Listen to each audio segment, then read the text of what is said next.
मॉमेबल fertility and test tube baby centre. पालक होण्याचं स्वप्न आता होईल साकार.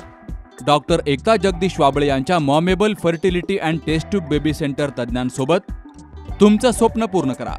सुरक्षित, यशस्वी आणि विश्वासार्ह उपचार.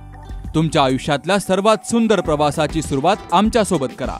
कारण आम्ही देतोय अद्ययावत तंत्रज्ञान, अनुभवी डॉक्टर आणि वैयक्तिक मार्गदर्शन. आमच्या सेवा IVF, IUI उपचार, वंध्यत्व तपासणी, अंडाणू आणि शुक्राणू गोठवणं म्हणजेच फ्रीजिंग आणि दुसऱ्या प्रयत्नासाठी सल्ला. तेव्हा आई बाबा होणं आता शक्य आहे. कारण तुमचं स्वप्न आमचं ध्येय. ठिकाण 2रा मजला, Sanjivan hospital and research centre, Nashik Pune road, hotel Prasad समोर, संगमनेर. संपर्क 8080 215 215. संगमनेर तालुक्याच्या साकूर पठार भागातील जांबूद गावच्या हद्दीतील मुळा नदी पात्रातून काढून घरकुलांसाठी साठवून ठेवलेल्या वाळू साठ्यावर चक्क तस्करांनीच डल्ला मारल्याची धक्कादायक गोष्ट उघडकीस आली आहे. याबाबत जांबूद गावचे उपसरपंच सुभाष डोंगरे यांनी महसूल प्रशासनाला वारंवार तक्रार करून देखील दखल घेतली जात नसल्याची खंत व्यक्त केली आहे. यामागचं गौड बंगाल काय हा प्रश्न उपस्थित होत असताना चोरी गेलेल्या वाळूचा पंचनामा आणि संबंधितांवर कारवाई झाली नाही तर तहसीलसमोर उपोषण करू असा निर्वाणीचा इशारा डोंगरे यांनी दिलाय. जांबूद गावच्या हद्दीत सुरू असलेल्या घरकुलांसाठी मुळा नदी पात्रातून वाळू उपसा केला होता.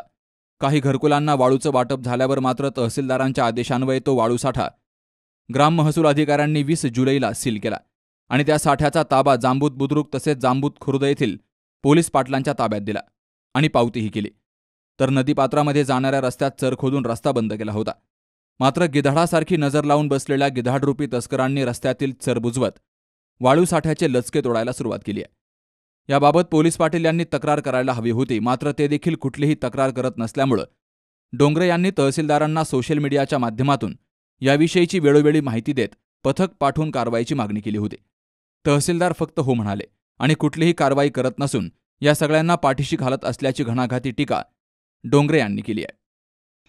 घरकुल योजनेसाठी आम्ही शासनाचा मोफत वाळू पुरवण्यासाठी या ठिकाणी वाळू उपसा केला होता आणि सदर वाळू उपसा केल्यानंतर अचानक तहसीलदार यांनी आम्हाला या ठिकाणी बंद केलं आणि सांगितलं की हा वाळू उपसा बंद करण्यात यावा, याच्यावर मनाई आलेली आहे. त्यावेळेस या ठिकाणी 100 ते 125 ब्रस वाळूचा स्टॉक होता आणि तो स्टॉक आम्ही तलाठ्यांच्या मार्गदर्शनाखाली त्यांना सील करायला लावला होता. परंतु आणि दुसऱ्या दिवशी मी नायब तहसीलदार सुभाष साहेब यांना जाऊन माहिती दिली की साहेब, आम्हाला सदरचा स्टॉक हा घरकुलांसाठी द्यायचा आहे, आम्हाला तुम्ही उचलण्यासाठी परवानगी द्यावा. परंतु कदम साहेब यांनी आम्हाला मनाई केली आणि सदर स्टिकांचा स्टॉक आम्हाला उचलून दिला नाही. परंतु त्यानंतर 2 दिवसांनी येथील त्यांच्या आणि त्यांच्या तलाठी आणि पोलीस पाटील यांच्या संगनमताने येथील संपूर्ण स्टॉक उचलला गेला. जवळजवळ 90 ब्रसचा हा जो स्टॉक आहे हा चोरीला गेला. त्यानंतर मी तलाठी आणि सर्कल आणि नायब तहसीलदार आणि तहसीलदार या सर्वांना याची माहिती दिली, परंतु यांनी कोणतीही याच्यावर काळजी केलेली नाही. आजपर्यंत वारंवार मी या ठिकाणी त्यांना कळवलं, मेसेजद्वारे व्हॉट्सअपद्वारे सगळी माहिती दिली, परंतु कोणत्याही प्रकारची त्यांनी या ठिकाणी अडथळा आणला नाही. उलट या ठिकाणी रस्त्यामध्ये 2 खड्डे खांडले होते, ते खड्डेही वाळू तस्करांनी बुजून टाकले.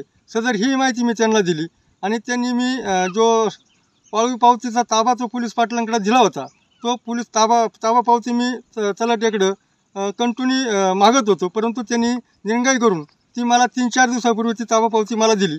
नंतर मी त्याच्यानंतर प्रोसिजर केली, परंतु ही जी या ठिकाणचा 90 ब्रसचा जो घरकुलासाठी काढलेला स्टॉक हा पूर्णपणे जो तस्करांनी चोरला आहे, याच्यामागे गावातील पोलीस पाटील असतील, तलाठी असेल किंवा नायब तहसीलदार असेल, यांना सर्वांनी कळवलं, कोणतीही कारवाई केली नाही. याच्यावर असं समजतं की याच्या पाठीमागे यांचा हात असल्याशिवाय ही वाळू तस्करी झालेली नाही.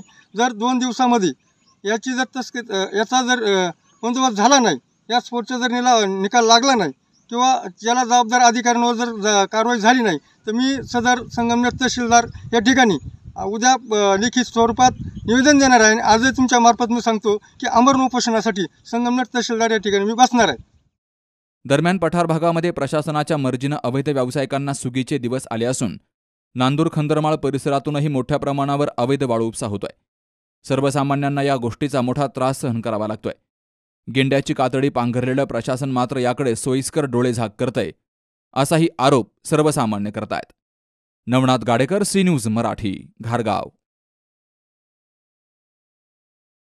सुनबाई, आजही चहा काल सारखाच बनव. अगं, कोणती नवीन चहापत्ती आणली आहेस का? काय ग, कालच्या चहाचं रहस्य काय आहे? प्रत्येक चांगल्या चहासाठी आवश्यक आहे राजहंस दूध. चहापत्ती तीच, फक्त दूध नवीन. तुम्ही फक्त दूध बदला. राजहंस दूध आणा आणि असा मस्त चहा बनवा.